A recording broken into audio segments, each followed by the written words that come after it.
Olá! Hoje a gente vai analisar um confronto que coloca de um lado a soberania de uma nação e do outro o poder do sistema financeiro global. O que acontece quando um país como o Brasil vira alvo de uma das armas geopolíticas mais potentes dos Estados Unidos? Pois é, essa é a anatomia de uma sanção. E é aqui que tudo começa, com essa declaração que é bem desafiadora. Quando o ministro do Supremo Tribunal Federal, Alexandre de Moraes, se tornou alvo de sanções, a resposta oficial foi essa. Mas essa atitude levanta uma questão que é fundamental. Será que é realmente possível ignorar o sistema financeiro global? Para a gente entender o que está em jogo, primeiro a gente precisa conhecer a arma. A Lei Magnitsky não é um bloqueio contra um país inteiro, mas sim uma ferramenta cirúrgica. Ela mira em pessoas específicas, congelando qualquer ativo que passe pelo sistema dos Estados Unidos. O problema é que os efeitos, como a gente vai ver, se espalham para muito além do alvo inicial.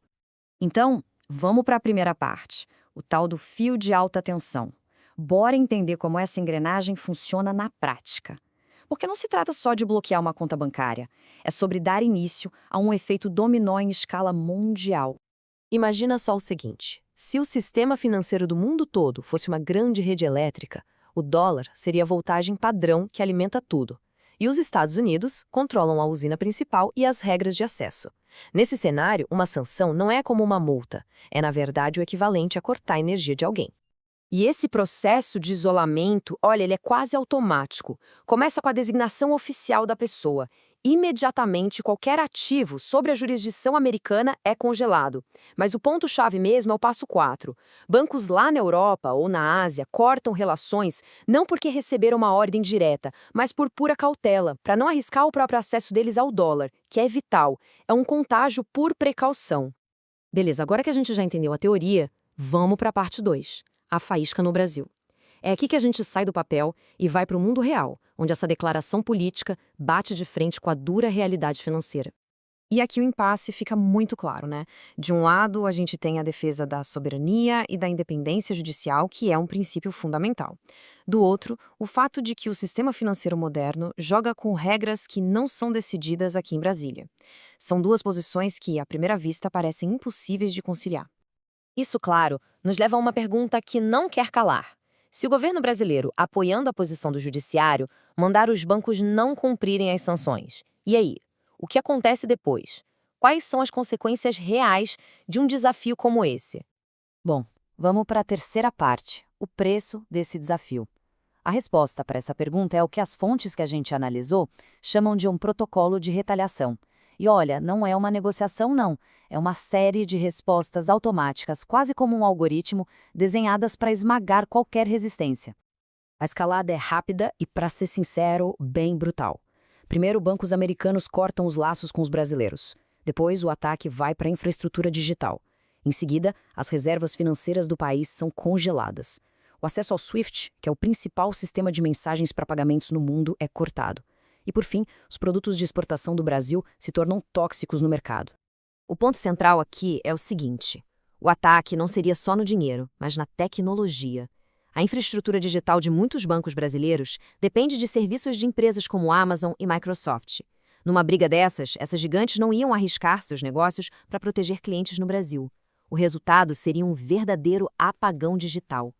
E isso leva a gente a um ponto cego importante, uma lacuna de conhecimento mesmo. A gente ouve muito falar sobre sistemas financeiros alternativos, né? Mas na hora do vamos ver, quão eficientes eles são para fugir desse tipo de pressão. É algo que vale a pena pesquisar a fundo para entender as opções reais de um país que está sob sanção. Olha, os números aqui são de cair o queixo. Cerca de 75% do colchão de segurança do Brasil, as reservas internacionais, estão guardados em locais que podem simplesmente apertar um botão e congelar tudo. Na prática, é como entregar a chave do seu próprio cofre para o seu adversário. Chegamos na quarta e última parte, e talvez a mais importante de todas, o custo humano. Vamos ver como essa guerra financeira, que parece tão abstrata, afeta a vida real, lá na ponta, das finanças até a prateleira da farmácia.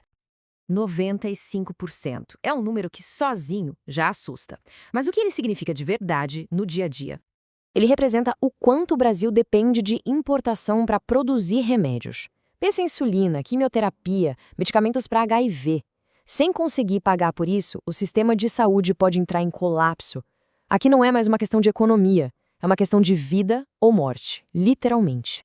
Agora, outro número que mostra outra vulnerabilidade gigantesca: 85%.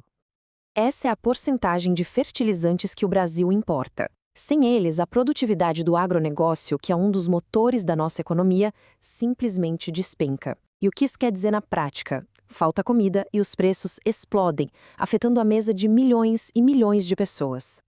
O efeito dominó, como a gente pode ver, é devastador. A crise vai se espalhando da saúde para a comida, da comida para a energia, com refinarias parando por falta de peças importadas. Aí a tecnologia é afetada, isolando o país. E, por fim, o que acontece? Uma fuga de cérebros, com os profissionais mais qualificados indo embora antes do colapso total. E isso levanta outra questão fundamental, outra lacuna de conhecimento. A história está cheia de países que passaram por sanções. Quais conseguiram resistir e como eles fizeram isso?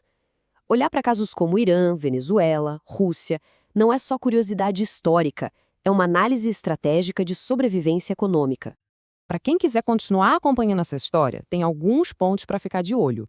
A resposta legal e diplomática do Brasil, as orientações que os bancos vão dar para os clientes, como os preços de commodities como café e carne vão reagir e, claro, as negociações por trás dos panos. E tudo isso nos traz de volta à pergunta central.